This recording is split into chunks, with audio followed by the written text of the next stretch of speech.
Eu tinha 6 anos quando eu fui para a escola. E na escola disseram para mim que eu era a verdadeira brasileira. Na escola, todas as crianças perfilavam e cantavam o hino nacional. E eu fui induzida, né? Treinada, educada para amar a minha bandeira, para honrar o hino nacional. E eu queria fazer aquilo igual as outras crianças e eu não podia. Hoje nós vamos ver a história de uma mulher polivalente, batalhadora, passou por muita dificuldade na vida, mas ela venceu. Ela lutou, ela caiu, ela levantou. Mas hoje ela está como deputada federal pelo estado do Amapá e hoje ela luta pelas bandeiras da direita.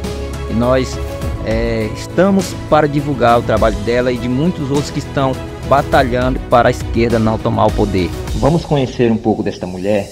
Ela é Silvia Wayampi. Eu tinha 6 anos quando eu fui para a escola. E na escola disseram para mim que eu era a verdadeira brasileira. E me ensinaram a amar o meu país e amar a minha bandeira como um único símbolo de pertencimento. Ainda há pouco eu falei sobre essa questão de pertencer a algo, ser a única coisa que você tem. E na escola, todas as crianças perfilavam e cantavam o hino nacional. E eu fui induzida, né?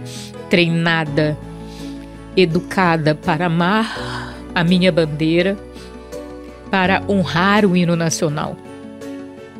E eu queria fazer aquilo igual as outras crianças e eu não podia. Só as crianças brancas e as não indígenas é que podiam fazer aquilo. Ir para a escola se tornou um tormento, porque eu ia, mas eu não podia ser igual às outras crianças. Então eu prometi para mim mesma que custasse o que custasse, um dia eu hastearia a bandeira do Brasil e um dia o meu país sentiria orgulho de mim. Eu, aos 14 anos, saí do meu estado e eu fui para o Rio de Janeiro, saí do Amapá e fui para o Rio de Janeiro e eu fui ser mendiga. E de mendiga um dia eu virei atleta profissional porque fui estuprada. E eu tentei correr do meu agressor e não consegui, então eu culpei as minhas pernas. E eu falei pra mim mesma que nunca mais eu seria tocada como eu fui. Quantos anos a senhora tinha quando aconteceu isso? Aí eu já tinha 20 anos. Nossa, mas que terrível. Então, com essas promessas, né? Eu acabei virando atleta profissional. Como atleta profissional, eu conquistei uma bolsa de estudos. E com essa bolsa de estudos eu resolvi estudar fisioterapia. Então, assim, eu passei por muitas violências na minha vida. Quando eu achei que estava tudo perfeito, a minha família sofreu um impacto da violência, né? No Rio de Janeiro, meu marido foi sequestrado e assassinado e eu tive que passar fome com 3 crianças. Nossa. E eu tive que ensinar para os meus filhos a serem 3 gigantes, a encontrar na fome uma forma de alegria e riso ou não se deixar ser impactados por ela. E eu estudei e teve o processo seletivo. Eu passei para o exército e pude hastear a bandeira do Brasil na abertura dos Jogos Mundiais Militares. E ali na abertura dos Jogos Mundiais Militares, eu não hasteei a bandeira do Brasil para aquelas outras crianças ou na frente dos professores. Eu hasteei para o mundo. Então, não tem quem pague isso. Foram 30 anos para realizar um sonho, que é hastear a bandeira do Brasil. Hoje eu posso dizer que eu estou em busca da realização de um outro sonho, que o meu país se orgulhe de mim. Então, eu procuro fazer as coisas de uma forma muito consciente, muito acertada, numa preocupação do que eu represento para minha nação ou aquilo que essa nação representa para todos nós brasileiros. Olha, a política nasceu para mim quando eu me tornei secretária nacional de saúde. Veja, o ex-presidente, né, Jair Messias Bolsonaro, quando foi eleito, ele convocou 4 mulheres para fazer a sua transição de governo. Quis Deus e a história que eu fosse uma dessas 4 mulheres. Fui fazer a transição de governo do Jair Messias Bolsonaro. E acabei sendo nomeada secretária nacional de saúde em 2019.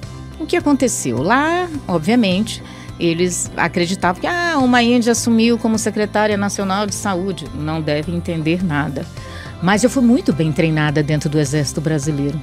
Muito bem treinada.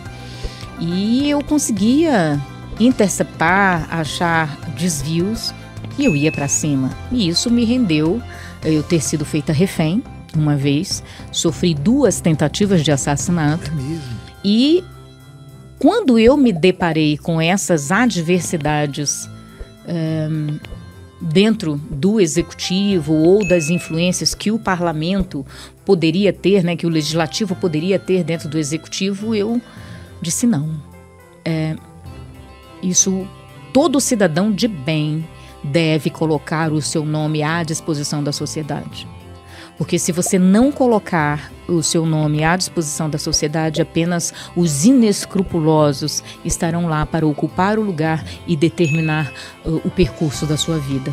Bom, eu venho desenvolvendo várias temáticas, né? Obviamente eu represento o povo do Amapá, né? Eu fui eleita pelo meu estado, a terra onde eu nasci. Eu voltei com toda essa carga, com todo um conhecimento acadêmico, e eu precisei colocar isso à disposição da nação. Então eu retornei para o meu estado após 30 anos, sem conhecer praticamente ninguém, e apertando mão a mão. Eu dizia: prazer, eu sou a Silvia Wayampi, uma filha do Amapá, uma herdeira da Amazônia brasileira. O Wayampi é uma etnia, né? E eu vim aqui para pedir o seu voto de confiança. Eu quero representar vocês. E contando toda a minha história para que eles vissem que eu estava preparada para enfrentar as adversidades que a gente pode encontrar no parlamento. Agora, não adianta eu ter passado por isso tudo, por enormes experiências, e não poder devolver isso de uma forma mais justa para a sociedade, para que outras pessoas não passem pelo que eu passei. Como eu conheço a segregação, a dor e o abandono, eu sei o que a população do Norte vive. Os problemas econômicos que o Norte vive. Eu sou formada em Política e Estratégia pela Escola Superior de Guerra. Eu sou formada em Salvaguarda e Segurança pela ONU. Eu sou formada em Transporte Aeromédico Adulto, Neonatal, Pediátrico. Eu sou formada em Resgate Aeromédico. Sou paraquedista. Sou formada em Liderança Estratégica pela Escola de Comando Estado-Maior do Exército Brasileiro e sou formada em Defesa Química, Biológica, Radiológica e Nuclear.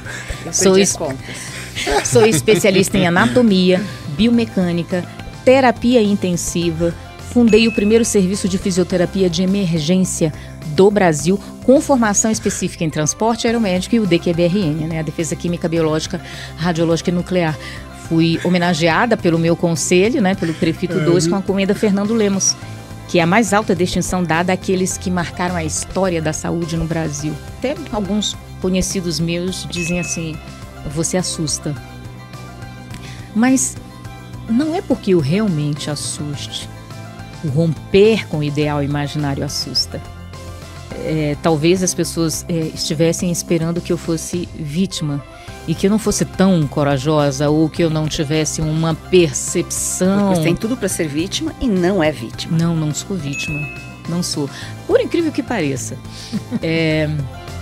Eu tive um episódio... vocês já viram, muitas pessoas, tem até algumas matérias de algumas parlamentares se queixando, né, de que foram tratadas pelo preconceito, racismo estrutural ou institucional. Veja, é apenas um episódio. Eu saí com uma assistente minha e falei assim para ela: vamos até a Câmara, mas... eu vou ser barrada no elevador. E quando eu for barrada no elevador, você, por favor, não faça nada. Deixa tudo comigo. E aí a minha assistente, loira, do olhão claro, entrou comigo no elevador e aí o assessorista olhou para mim e falou assim: o seu elevador é outro. E estava escrito assim assim, exclusivo, né, para parlamentares. Eu olhei para ele, sorri e falei: eu sei ler. Ele não entendeu e falou assim: o seu elevador é outro. Aí eu sei ler. Olhei para minha assistente e sorri. Aí ele: o seu elevador é outro, pela terceira vez. Aí eu virei, aí apareceu meu botão, né? Aí ele: desculpe, deputada, aí eu não vi que a senhora era deputada. E aí eu não disse que eu sabia ler? Veja, como é que eu posso dizer que ele me tratou com preconceito? Não, veja, ele me reconheceu como igual. E de repente na cabeça dele, pessoas como ele, veja, eu estou dizendo igual, pessoas como ele não chegariam onde eu estava. É verdade. Então eu entendi que ele estava aprisionado no ideal imaginário. Aí o que foi que eu fiz? Eu não fui para os jornais para me vitimar, dizer como eu fui tratada mal dentro da Câmara. Falei: não, vamos mudar essa perspectiva. Resolvi fazer um café da manhã para todos os assessoristas no meu prédio, no prédio da Câmara, em turno da manhã e em turno da tarde. Dividi em 2 turnos. No turno da manhã, eu reuni todos eles e me apresentei. Oi, eu sou a Silvia Wayampi, uma mulher do norte, uma mulher indígena, uma mulher que passou por várias adversidades. Contei a minha história toda para eles e disse: eu sou como você. E eu quero dizer que você pode estar onde eu estou. Então nós somos iguais e pode contar com este mandato. E no turno da tarde a mesma coisa, e foi impressionante a resposta que eu tive deles olharem para mim e dizerem assim: nunca fizeram isso por nós, nunca nos viram. Então veja, aquele senhor, ele me reconheceu como igual, e para ele pessoas como ele não poderiam estar ali. Mas no momento em que eu os vi como igual, no momento em que eu os acolhi, é diferente. Olha, eu sou muito bem tratada na Câmara, no meu prédio, pelos assessoristas, pelas moças da faxina, pelos outros colegas parlamentares, porque eu sou igual a eles. Não tem como uma mulher com a minha história ou com as minhas lutas se recusar a entrar no combate. Eu seria uma covarde. Primeiro porque é lucrativo, né? É lucrativo para algumas organizações, para algumas pessoas, mas não é lucrativo para o indígena. O indígena permanece segregado, permanece isolado, igual a 1500. Então, um povo desbravador chegou nesse território dominando uma ciência, a bússola, a navegação, e trazia consigo uma tecnologia que era a pólvora, a arma de fogo. E com essa ciência e com essa tecnologia, subjugou um povo. Domina quem domina. Então, com todo esse aparato, que não era um domínio dos povos que viviam na América do Sul, esse povo foi sendo subjugado, isolado, segregado. A partir do Tratado de Valladolid, que se começou a julgar se indígenas seriam ou não possuidores de alma. Definiu-se que sim, indígenas teriam alma no Tratado de Valladolid. Então, a partir daí, não podemos escravizá-los porque eles são o elo perdido do Éden. Então vamos escravizar aos negros.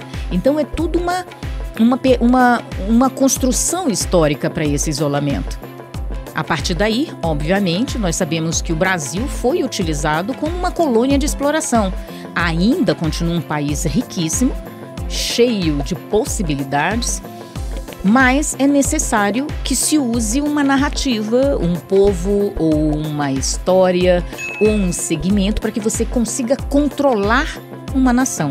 Controlar toda uma especificidade geográfica, né? Então, criou-se uma narrativa de que indígenas devem continuar sendo intocáveis, como em 1500. Só que a sociedade avançou. A sociedade está no século XXI dominando tecnologias e negando, por meio de um ideal imaginário, por meio de uma política de segregação, um povo, tirando dele o potencial e a possibilidade e o direito de se desenvolver economicamente. criam narrativas, impõem sobre eles a missão de salvar um mundo, de preservar um planeta, de permanecer intocável com a perda da sua própria dignidade. Então nós vemos povos com uma perda total de dignidade, de direitos, enquanto pessoas recebem dinheiro, né, de vários e vários outros países que financiam organizações não governamentais para manterem esse povo com a cortina de fumaça, isolado, mas dizendo que estão protegendo esse povo, mas na realidade estão negando a ele a dignidade. Então, muitos países, muitas organizações lucram com a perda da dignidade de povos indígenas brasileiros.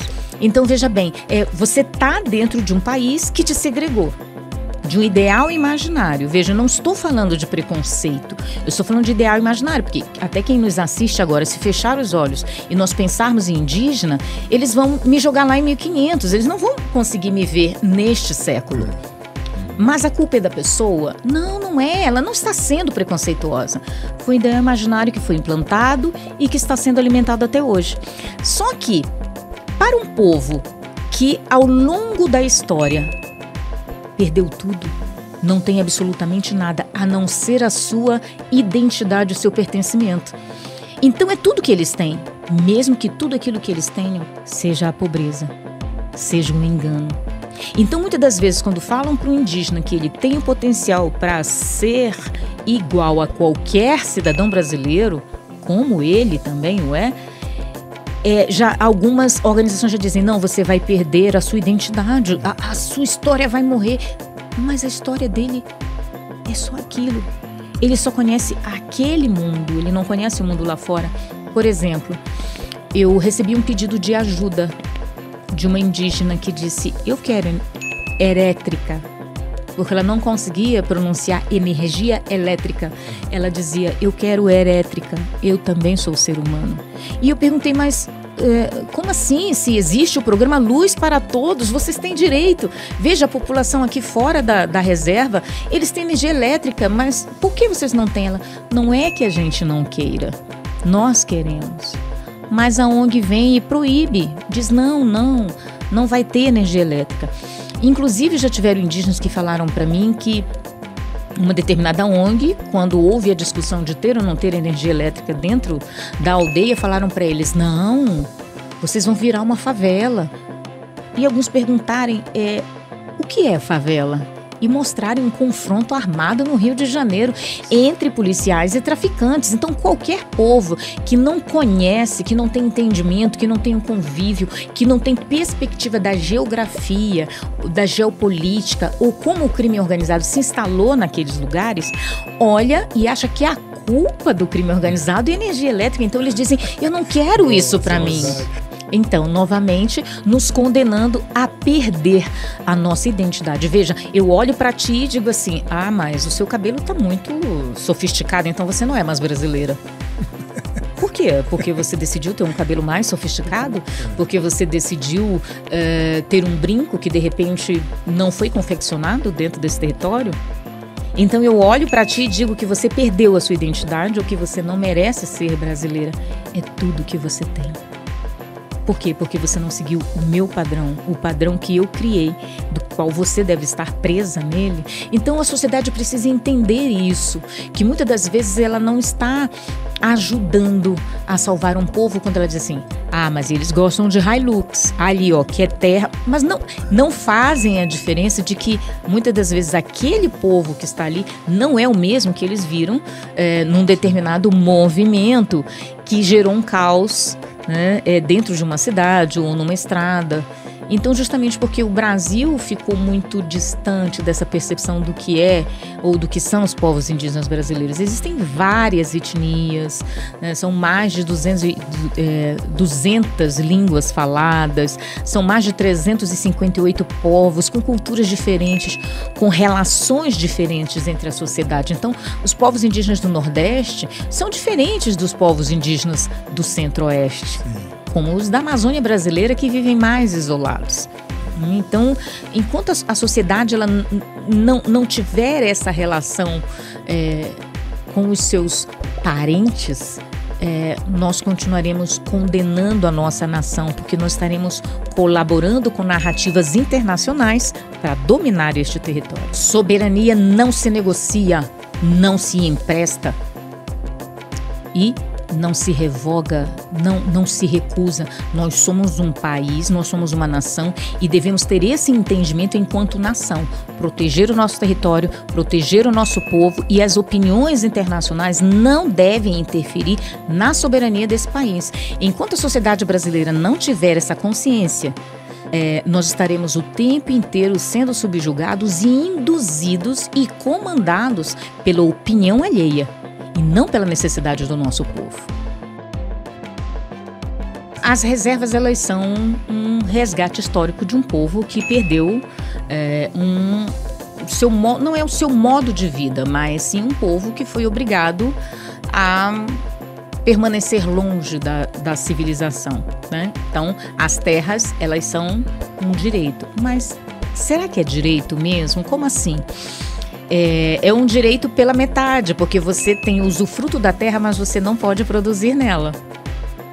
Então você coloca o indígena dentro de uma reserva, mas ele não pode explorar, ele não tem autorização para explorar as riquezas do seu território. Veja, há narrativas, por exemplo, existem indígenas que enfrentaram essa narrativa, como os indígenas parecis, e resolveram plantar soja, arroz, feijão, produzir. Eles dominavam a técnica de plantio e iam trabalhar em fazendas. E olharam, mas a nossa terra está aqui, porque nós não devemos produzir nela?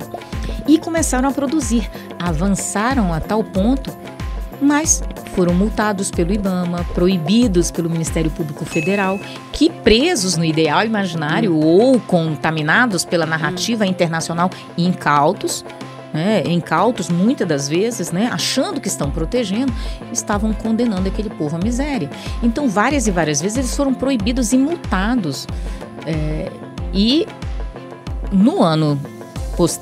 nos anos em que houve o governo anterior, que foi do governo Bolsonaro, eles atuaram com normativas da FUNAI facilitando o licenciamento caso o indígena quisesse produzir em suas terras. E isso fez com que eles avançassem. Hoje eles são um exemplo de desenvolvimento econômico de povos indígenas. Eu estou deputada. Se a população do Amapá achar que eu devo continuar deputada, eu serei deputada. Se a população do estado achar que eu devo ser governadora, eu serei governadora. Se a população do estado achar que eu devo ser senadora ou prefeita, eu serei.